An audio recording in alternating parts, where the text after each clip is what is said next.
La chronique Physiothérapie est une présentation d'Accès Physio, médecine du sport. Ayez accès à la même qualité de soins que les athlètes de haut niveau. On est à Hockey le magazine encore une fois cette saison chez Accès Physio. Vous reconnaissez l'homme à ma droite, Stéphane Fournier, qui est de retour avec nous pour une deuxième saison. D'abord, merci d'être là, Stéphane, à nouveau cette année. C'est un plaisir de collaborer avec toi, Jasmin, que j'ai traité quand tu avais 6 ans. Ça remonte à il y a quelques années quand même. Toujours un plaisir de te retrouver et se parler de blessures de hockey, là, une passion pour nous. Il y a plusieurs sujets élaborés au cours de la saison, plusieurs chroniques. La première qu'on a cette semaine, c'est les approches thérapeutiques. Parce que, évidemment, pour le commun des mortels, parfois quand on a une blessure au hockey, les moyens de traiter cette blessure-là sont évidemment nombreux. Toi, tu es spécialisé là-dedans, mais je pense que les gens ont peut-être besoin de savoir un peu quelles sont les options qui sont à leur disposition, parce qu'il y en a énormément des... d'abord, les médecins, évidemment, et les physiothérapeutes en première ligne, mais par la suite, il y en a beaucoup d'autres aussi, des spécialistes. Oui, tout à fait. Ça devient difficile pour les gens, je me mets à leur place un peu, de décider, je vais voir qui? J'ai mal au dos, j'ai mal au cou, j'ai mal aux genoux, à l'épaule, peu importe. Alors, est-ce que je vais voir un physiothérapeute? Je vais-tu voir mon médecin? Est-ce que je vais voir un ostéopathe, un massothérapeute, un acupuncteur? Fait qu'il y a plusieurs intervenants dans le domaine. Il y a même des ramancheurs, à la limite, là, en région, des gens qui vont voir des personnes qui connaissent dans le village depuis longtemps. C'est ce que j'allais dire, c'est pas un terme officiel, ça, ramancheur. Non, c'est un terme. Dans la littérature, on les retrouve tout à fait. Alors, c'est pas évident pour les gens de faire un choix.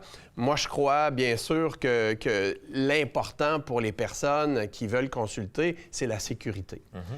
Les professionnels, qu'est-ce qu'un professionnel, Jasmin? C'est un intervenant membre d'un ordre professionnel. Oui, parce qu'il y a le côté des ordres là-dedans aussi qui vient, je dirais pas complexifier la situation, mais qui ajoute un élément à prendre en considération pour un jeune lorsqu'il se blesse, comment il veut se faire traiter et par qui, justement. Bien, c'est ça. L'ordre professionnel, c'est un organisme gouvernemental qui régit les modes de pratique de l'intervenant.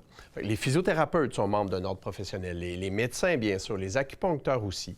Les ostéopathes, les massothérapeutes n'ont pas d'ordre professionnel. Ce que ça fait, en fait, Jasmin, c'est que si le professionnel fait une faute, qui va faire la police? L'ordre professionnel sert à protéger le public. Il s'assure, par exemple, qu'on refait des formations à chaque année pour se tenir à date, viennent faire des inspections dans nos cliniques pour être certain qu'on suit les règles, les plus hauts standards de qualité. Fait que le fait de voir un professionnel de la santé membre d'un ordre professionnel, ça permet une certaine sécurité, une certaine qualité de soins. Stéphane, lorsqu'un jeune se blesse et qu'il vient te voir parfois en première ligne, après parfois être allé voir le médecin, mais se dirige vers toi, est-ce qu'à chaque fois, il y a une bonne solution à proposer aux jeunes ou selon différentes choses, tu peux leur proposer différentes formes de traitement avec différents spécialistes? Comment ça fonctionne? Bien, tu sais, Jasmin, il n'y a personne qui a réponse à tout. Ça fait 33 ans que je pratique déjà. Et puis, merci. Et puis, mais j'ai pas réponse à tout. Je vais vouloir collaborer en équipe. C'est ça, la médecine du sport. C'est un travail d'équipe. Le massothérapeute peut aider, l'acupuncteur peut aider, l'ostéopathe peut aider, le physio, bien sûr. Alors, c'est un travail d'équipe. Cependant, qui je vois en premier, en première ligne, si tu as accès à ton médecin de famille, bien sûr, ton médecin de famille doit être au courant de ce qui se passe. C'est l'intervenant de choix.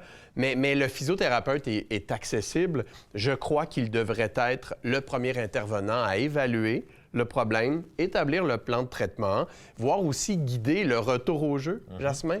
C'est pas tous les intervenants qui sont à l'aise avec les critères de retour au jeu au hockey, par exemple. Alors, je trouve que le physio est vraiment ton premier allié. Et justement, en terminant, parlant sur le côté hockey, qu'est-ce qu'un joueur de hockey recherche chez un physiothérapeute, selon toi, pour avoir un bon traitement efficace et qui peut lui permettre de revenir au jeu rapidement?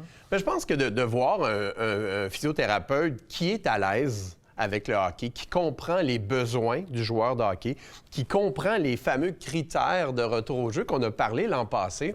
Alors, de choisir un physiothérapeute qui a cette expertise-là, qui est à l'aise avec le retour, la progression nécessaire pour performer de façon sécuritaire au hockey. C'est un critère important de choisir quelqu'un qui connaît le sport. Stéphane, on va se revoir tout au long de la saison pour plusieurs autres capsules. Notre prochaine capsule sera d'ailleurs sur la patinoire. Ça va être très intéressant dans quelques semaines. Merci d'être de retour, puis on se retrouve bientôt. Un plaisir, Jasmin.